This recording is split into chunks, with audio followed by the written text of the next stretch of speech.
So awkward. I'm in the same spot. Let me make sure I can see you good. It's gonna be dark. You can click on it. It's good. Okay. So my first one is a community speech. I have a speech about something in my community. So, yeah. Okay. So I want to talk about a program called Oxfam.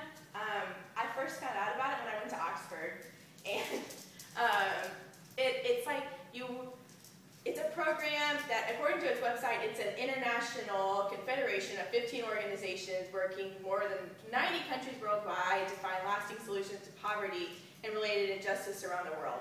Which really means it's a nonprofit organization that that sees problems in the world and tries to fix it. Like, they do everything they can to make it fix. So the reason that I chose this is not necessarily originated in my community, but there is a store coming to Dallas, so I thought it would be good to be informative and let you guys know about it. And I think it would be really cool if you guys had any need to volunteer. It would be a really cool place to volunteer. So the way that it began was these men, Canon Theodore Richard Milford, Gilbert Murray, Cecil Jackson Cole, and Sir Alan Penn met at a university church in Oxford, which I've been to, in 1942.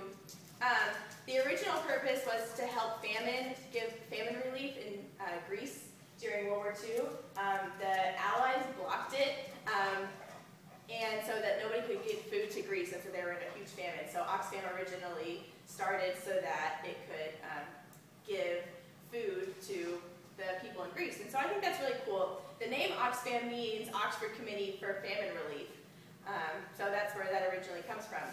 The purpose of it now, all these years later, is mostly what they do is developmental. They start out and do, like, if community, they really like the phrase, teach a man to fish instead of giving him a fish for one day because he'll eat for the rest of his life instead of for one day.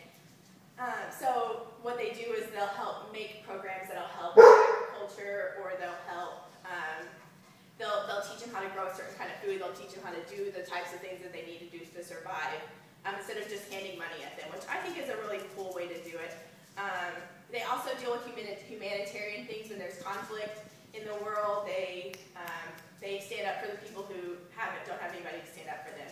So like gender issues in certain countries, and like natural disasters, whenever people don't have money, they help with that. They also do like water sanitation wells, and they actually get to influence policy decisions because the program is so well thought of. A person on the website wrote, through programs like Saving for Change, I'll half that. Saving for Change is the thing where you take your change out of your wallet when you're at the grocery store and you leave it there and it gives money to the program. Through programs like Saving for Change, Oxfam is working to help communities become more self-sufficient financially. The Saving for Change initiative is a program whereby communities are taught how to form collective, informal credit groups. Through these mutually beneficial groups, members who tend to be mostly women pool their savings into a fund, which is used to give loans for activities such as paying for medical care and paying school fees, in addition to using the loans to fund small-scale business ventures. So what they do is they give out loans to people in countries, small-scale loans, maybe like $200, and they get money, and the people get money for it. So I think that's really cool. The coolest thing about Oxfam, I think, is I got to help volunteer in one of these stores. It's stores, and it's kind of like a thrift shop, but it could be really anything in the store, from designer stuff to the stuff that people give off the street. Each store is different, selling different things. The one that I worked at sold a lot of books and teacups and fun things in Oxford. They do fair trade stuff, so everything that they make is done by people who are given money for a good amount of money for the work that they do. And there is one coming to Dallas on Mockingbird Lane, so it'll be really cool. So the stuff that you can do to help would be just to go shopping. You know, if you're ever at Mockingbird Station, just to stop in and look at the books or look at the things that people sell, and that's really cool because that really helps.